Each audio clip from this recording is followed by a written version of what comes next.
Tout le monde sait que Dieu existe.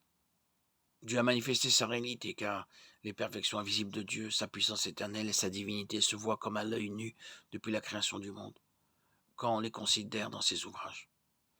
Les hommes sont donc inexcusables. Romains 1, 19, 20. Certains essaient de dissimuler la connaissance de Dieu, la plupart essaient d'y ajouter quelque chose. Le chrétien a un profond désir de mieux connaître Dieu. Psaume 25, 4. Car ce qu'on peut connaître de Dieu leur est manifesté, Dieu le leur ayant fait connaître. En effet, les perfections invisibles de Dieu, sa puissance éternelle et sa divinité se voient comme à l'œil nu depuis la création du monde, à travers ses ouvrages.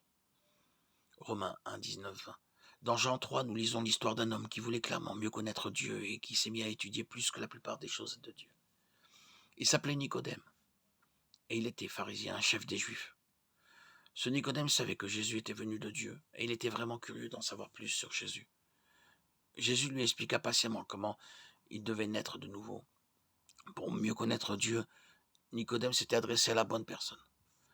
En Christ, habite corporellement toute la plénitude de la divinité. Colossiens 2,9. Jésus est en effet la parole de Dieu faite chair. Jean 1,14.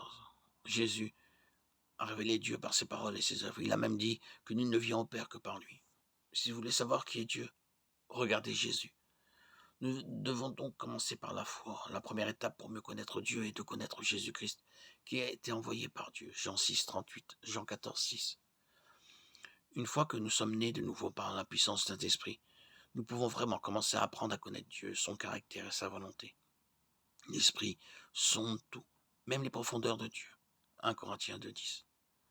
En revanche, l'homme sans l'Esprit ne peut comprendre les choses de Dieu parce qu'on n'en juge que par l'Esprit. Il y a une différence entre l'homme naturel et l'homme spirituel. Dieu nous a révélé ces choses par l'Esprit, car l'Esprit sonde tout, même les profondeurs de Dieu. 1 Corinthiens 2, 10. Romains 10, 17 dit ainsi, la foi vient de ce qu'on entend, et ce qu'on entend vient de la parole de Christ. On ne saurait trop insister sur le fait que l'étude de la parole de Dieu, la Bible, est primordiale pour mieux connaître Dieu.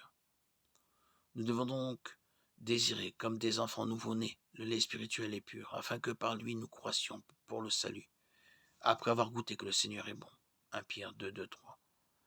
La parole de Dieu devrait être notre délice. Psaume 119, 16. Ceux qui en apprennent davantage sur Dieu sont aussi ceux qui obéissent au commandement d'être remplis du Saint-Esprit. Les croyants nés de nouveau ont toujours le Saint-Esprit, mais Éphésiens 5, 15, 21 nous enseigne à marcher dans l'Esprit et à nous soumettre à sa volonté.